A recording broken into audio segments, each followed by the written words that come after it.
Friend, સ્વાગત છે તમારું મારી ચેનલમાં. તો આજની રેસીપી છે આખા મરચાના ભજીયા, જે વરસાદમાં ગરમ ગરમ ખાવાની બહુ જ મજા આવી જાય છે. તો ચાલો આપણે રેસીપી સ્ટાર્ટ કરીએ. તો ફ્રેન્ડ્સ, અહીંયા મેં 250 ગ્રામ લીલા મરચાં લીધા છે. ધોઈ અને સારી રીતે લૂછી લીધા છે. હવે એના આપણે વચ્ચેથી આવી રીતે કાપા પાડીશું અને અંદરથી જે બી છે એ બધા બી આપણે કાઢી લઈશું ચાકુની મદદથી. અને બધા જ બી છે એ આપણે કાઢી લેવાના છે સારી રીતે.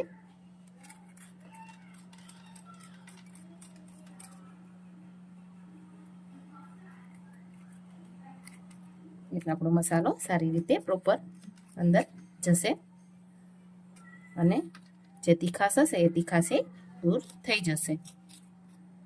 તો જો આપણે બધા બી નીકળી ગયા છે, તો એવી રીતે આપણે બધા જ મરચાંના ચેકા પાડી અને બી કાઢી લઈશું.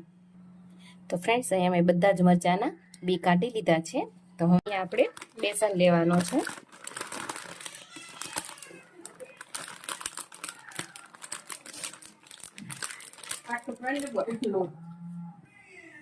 એમાં આપણે હળદર એડ કરીશું અને સ્વાદ પ્રમાણે મીઠું એડ કરીશું આપણે. હવે એમાં આપણે જીરું એડ કરીશું. હવે એમાં આપણે 2 હાથથી મસળીને અજમા એડ કરીશું. 1 ચમચી અજમો લીધો છે મેં. આપણે બધા મસાલાને સારી રીતે મિક્સ કરી દઈએ લોટમાં. આપણા અહીંયા બધા મસાલા મિક્સ થઈ ગયા છે. હવે લોટમાં આપણે થોડું થોડું પાણી એડ કરીને બેટર તૈયાર કરવાનું છે. પાણી આપણે થોડું થોડું જ એડ કરશું.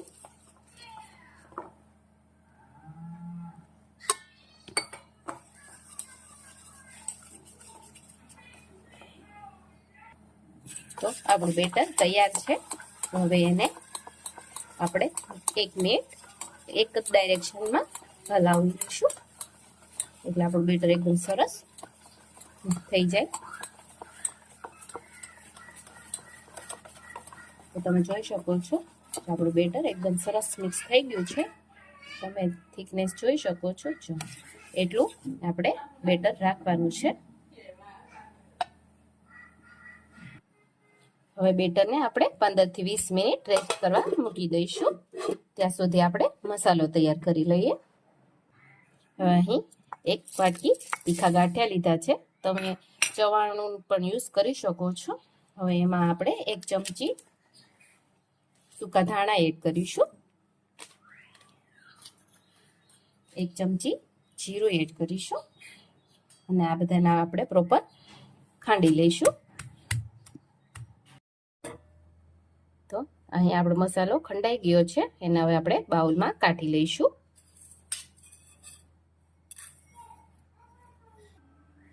હવે એમાં આપણે 2 ચમચી સિંગનો ભૂકો એડ કરીશું.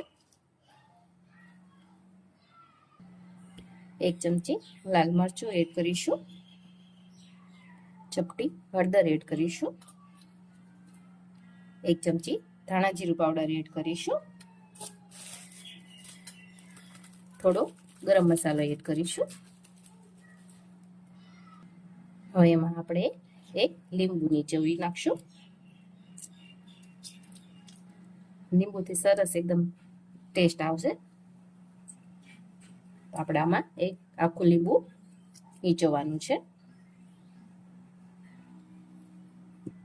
હવે એમાં આપણે 1 ચમચી ખાંડ ઉમેરીશું.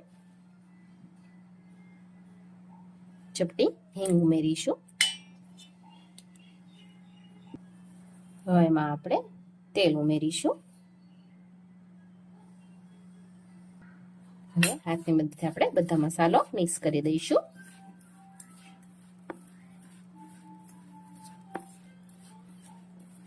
તો આપણો મસાલો સારી રીતે મિક્સ થઈ ગયો છે.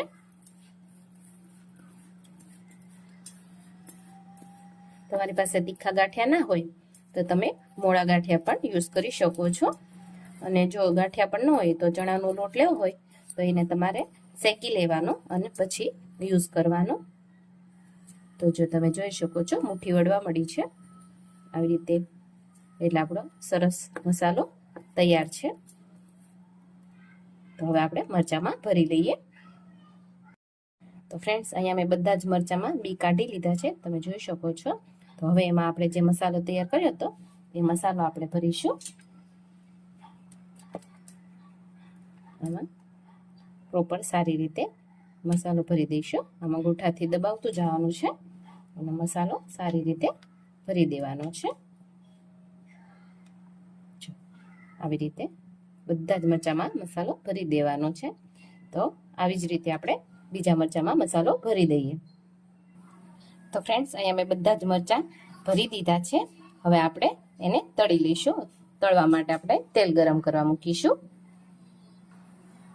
તો અહીં મેં તેલ ગરમ કરવા મૂકી દીધું છે. તો ફ્રેન્ડ્સ, હવે આપણે બેટર એકવાર જોઈ લઈએ. તો તમે જોઈ શકો છો એકદમ સરસ આપણું બેટર તૈયાર થઈ ગયું છે. હવે એમાં આપણે આપણા મરચાંના ભજીયા એકદમ સરસ ફૂલે એટલે એના માટે આપણે થોડોક અહીંયા સોડા ખાર લઈશું. થોડું પાણી એડ કરીને સારી રીતે હલાવી લઈશું.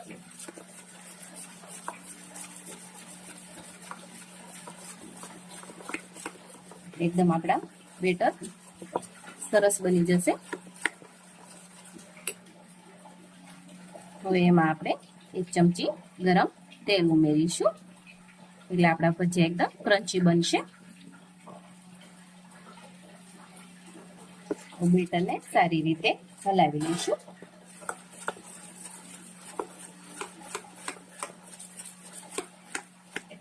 આપણા ભજીયા માટે બેટર એકદમ રેડી છે. હવે એમાં આપણે મરચું નાખીશું. આવી રીતે સરસ ચારે બાજુ લગાવી દઈશું.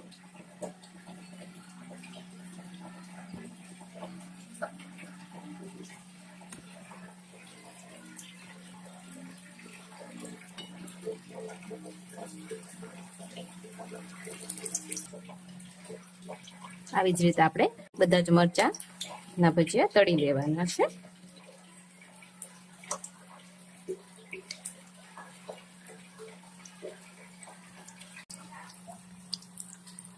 આપણા ભજીયા એકદમ સરસ રીતે ગોલ્ડન કલરના થઈ ગયા છે, તમે જોઈ શકો છો.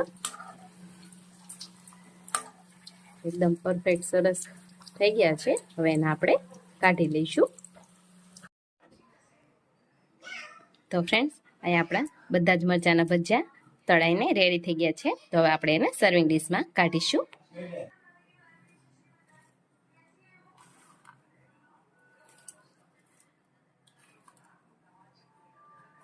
તો ફ્રેન્ડ્સ, આપણા આખા મરચાંના ભજીયા રેડી છે. તો ચાલો આવી જાઓ ખાવા. તો ફ્રેન્ડ્સ, તમને આખા મરચાંના ભજીયાની રેસીપી કેવી લાગી મને કમેન્ટ કરીને જરૂરથી જણાવજો. અને તમે મારો વિડીયો ક્યાંથી જોવો છો, એટલે કે કઈ સિટીમાંથી જોવો છો એ પણ મને જરૂરથી જણાવજો. તો જો તમને મારો આ વિડીયો ગમ્યો હોય તો વિડીયોને લાઈક કરજો, શેર કરજો અને મારી ચેનલ સબસ્ક્રાઈબ કરજો. Thank you.